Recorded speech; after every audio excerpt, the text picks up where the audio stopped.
Then he says, the next thing that he says is a sum'ah. Sum'ah is one of the diseases of the heart. And sum'ah, the best way to understand sum'ah is identical to riya.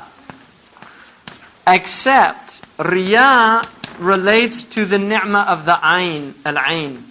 And sum'ah to the udhun. In other words, sum'ah is that you want other people to hear about you. Or you want to tell them about the thing. You won't believe. I did the most amazing thing. I gave $10,000 to this and that, charity or whatever. What you're doing is you want to tell people about good actions that you did. And that's called sum'ah. And the Prophet ﷺ said, "Man sam'a, sam'a Allahu lahu yawm al-qiyamah." Whoever does this sum'ah, tells people all the things they did, Allah is going to tell people what they really did on the Yawm al-Qiyamah. You see? Because everybody has the skeletons. Right? Everybody has those skeletons. Kullukum khatta'un. All of you do wrong. Wa khairul khatta'ina tawwabun. So everybody has akhta'. And so if you're going around telling people what good you're doing, Allah says He's going to tell them what bad you were doing as well on Yawm al-Qiyamah. And you don't want that, so don't say anything. Right? So he says, وَالسُّمْعَةُ الْإِخْبَارُ بِالطَّاعَاتِ بَعْدَ خُلُوصِهَا مِنَ الْآفَاتِ.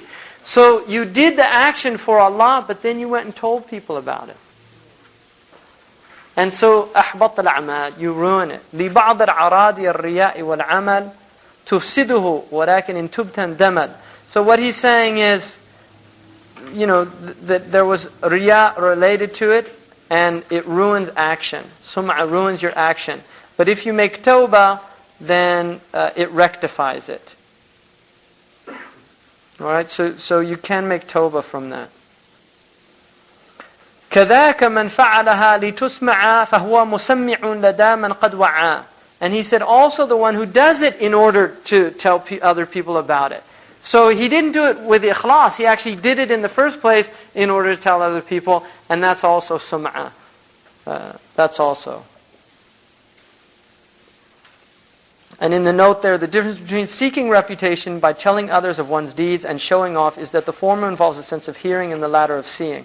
In other words, they are one but use different routes to affect the hearts of others. Ibn Abdus Salam says that should the reason be a desire to encourage others or to relate Allah's blessings upon you, then harm in it. The hadith says, whoever informs others of his good deeds out of desire for their benefit, that's not in the hadith, but that's the explanation, Allah will inform them of his foul deeds on the Day of Judgment. And whoever dislikes his good deeds, displays his good deeds to others, Allah will display his bad deeds to them on the Yawm al-Qiyamah. It's related by Ahmad and Imam Muslim.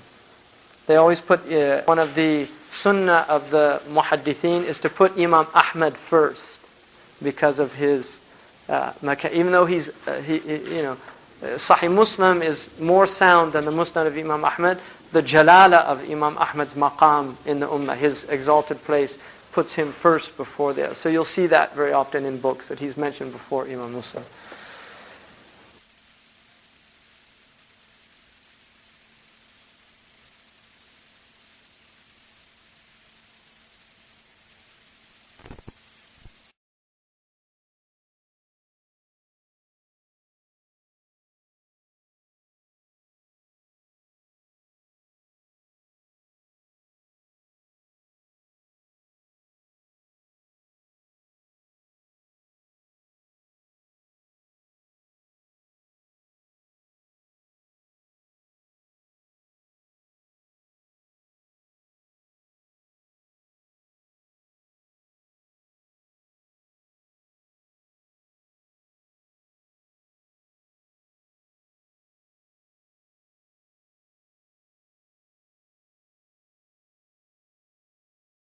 And then وَفَضَّلُوا ذَنْبًا لِذُلْمٍ جَرَّ عَلَى عِبَادَةٍ كَسَدْكَ كِبْرًا. Now this is a really important point. Sidi ibn Ataylah radiallahu anhu said, مَعْصِيَةً أَوْرَثَتْ ذُلًّا وَافْتِقَارًا خَيْرٌ مِنْ طَاعَةٍ أَوْرَثَتْ عِزًّا وَاسْتِكْبَارًا. That a wrong action that leads to a feeling of shame and bereft, impoverishment before Allah is better than obedience that leads to feeling proud and arrogant. Now, and this is the secret of wrong actions. In other words, the wisdom of wrong actions is that Allah wanted us to do wrong to bring about this state. See, this is the secret of wrong actions, right there. The Prophet ﷺ said, إِذَا لَمْ تُذْنِبُوا لَخَشَيْتُ عَلَيْكُمْ مَا هُوَ أَشَّدْ مِنْهُ الْعُجْبِ. If you didn't do wrong actions, if you didn't do wrong actions, I would have feared for you what's worse than wrong actions. Ujub. Being pleased with yourself, being impressed with yourself, vanity, thinking how wonderful you are. That's worse. And then Hanbara, when he came to the Prophet ﷺ, he said, Nafaqa Hanbara. I went through that. The point is that when he said to him, لَوْ لَمْ تُخْطِئُوا لَصَافَحَتْكُمْ الْمَلَائِكَةُ فِي الشَّوَارِعِ. If you didn't do wrong actions, you'd be shaking hands with the angels on the streets. Right? That's why little babies, you watch the little babies. I mean, some people say they know Siryaniyat. Abdul Aziz Ibris said, Sidi Abdul Aziz Dabbagh, rahimahullah, that's one of the things he said, but if you look at babies, you can see newborns, like they don't look at your face. They're looking around you. You know, it's amazing. You watch them, they look on both sides of your shoulder. They'll be looking like this. And they have this amazing look of just like... And then the other thing that they look at is light. And they get these awe. It's like they look at light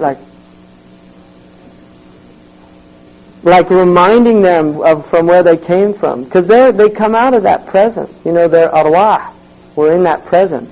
And these are all reminders. Right? It's an amazing thing. So the angel, if you don't have wrong actions, the Prophet said, you'd be seeing angels.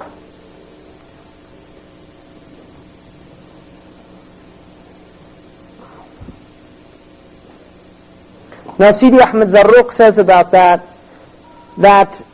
the good of ta'ah is in the essence of ta'ah, and the evil of ta'ah that he's talking about is what it results in. So when he says that, don't think that he's in any way saying that obedience there's bad obedience and there's good ma'asiyah. That's not what he's saying, so don't confuse that. What it means is that ta'ah is good, ma'asiyah is bad. But if the secondary result of it was pride, when you did a good thing, but the result of disobedience was tawbah, then in reality, exactly. You see what I mean? So he's not saying that ma'asiyah is better than ta'a'udhu billah. What he's saying is that the results of the actions, you might think it's good and it turns out, and that's why asan takrahu shay'an wa khairun lakum. Maybe you hate this ma'asiyah that you did, but in fact it was a good thing for you because it brought you to Allah. Right?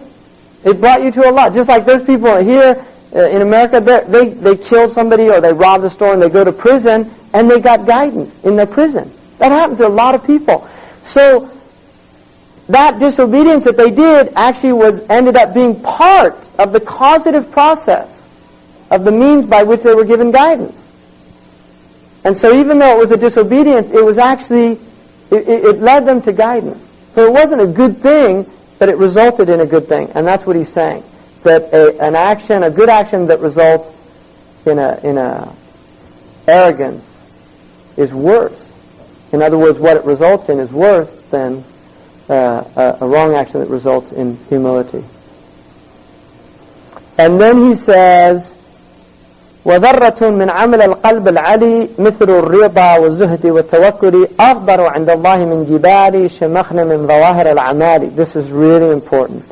And Adam's weight of high praiseworthy action from the heart is better than high mountains of external actions with no heart. And that's that idea of فَإِنَّ رَكَعَتَيْن مِّن مُحِبٍّ خَيْرٍ مِّنْ أَلْفٍ مِّنْ غَيْرِ حُبِّ. That to do 2 rakats with love is better than 1,000 without. Much, much better. And then he mentioned something that Imam Sahnun radiallahu anhu said, which is وَتَرْكُ دِرْهَمٍ لِكَوْنِهِ حَضَرٍ أَفْضَلُ مِنْ تَصَدُّقَاتٍ وَعُمَرٍ. Imam Sahnun said, leaving one daniq from what Allah made haram is better than doing 70,000 hajj and umrah. Daniq is like a penny, farthing. It's like a really least amount of money in Arabic tradition. The Arabs, they say,